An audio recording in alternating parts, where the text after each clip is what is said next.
আমরা সবাই জানি যে মানুষের শরীরে কোলেস্টেরল ইজ ইম্পর্টেন্ট এবং এই কোলেস্টেরলটা জন্মের পর থেকেই কিন্তু মানুষের শরীরে অর্থাৎ নিউবর্ন বেবিরও কিন্তু কোলেস্টেরল থাকে, কিন্তু মাত্রায় পরিমাণ কম।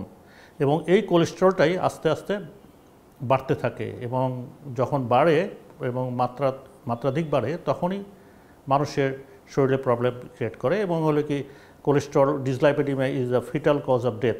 এবং এটা কিন্তু মানুষের যে কোনো বয়সে, যে কোনো সেক্সে, যে কোনো রিলিজিয়নের যে কোনো বয়সেই কিন্তু এটা এফেক্ট করতে পারে। সুতরাং এই যে হাইপার কোলেস্টেরলমিয়া এবং ডিসলাইপিডিমিয়া এ বিষয়েই আজকে আমরা কথা বলবো এবং সেই জন্য আমাদের সাথে যুক্ত হয়েছেন প্রফেসর আব্দুল্লাহ শাফি মজুমদার। উনি সুনামধন্য একজন কার্ডিওলজিস্ট। আমরা জানতে চাই এই যে ডিসলাইপিডিমিয়া, কোলেস্টেরল বা ডিসলাইপিডিমিয়া এটা সম্বন্ধে কিছু বলবেন ফর দ্য কমন পিপল।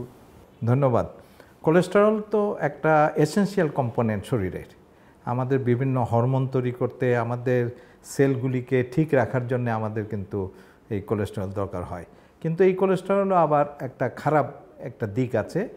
ওর যখন বেশি পরিমাণে হয়ে যায় কোলেস্টেরল শরীরের ভিতরে, তখন ও বিভিন্ন রক্তনালীর ওয়ালে যে জমা হতে থাকে, ও জমা হয়ে ওখানে একটা প্রদাহ তৈরি করে। এই প্রদাহ তৈরি করলে ওখানে একটা বিক্রিয়া ঘটে। সেই বিক্রিয়ার জন্য রক্তনালীগুলি আস্তে আস্তে শুরু হয়ে যেতে পারে। রক্তনালী যে ফ্লোটা আছে এটা বন্ধ হতে থাকে। এটাকে আমরা অ্যাথেরোস্ক্লেরোসিস বলি আমাদের ডাক্তারি ভাষায়।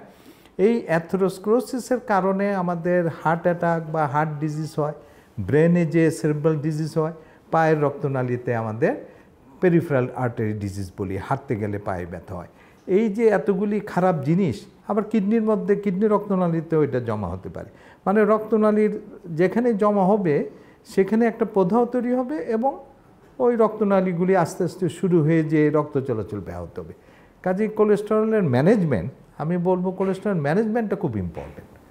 না, ম্যানেজমেন্টের আগে আপনি যেটা বলতে চাচ্ছেন যে এই যে মানুষের শরীরে যে কোলেস্টেরল জমা হয়, কোন অর্গানটা সবচেয়ে বেশি অ্যাফেক্টেড হয় এবং কোন organ is most life threatening?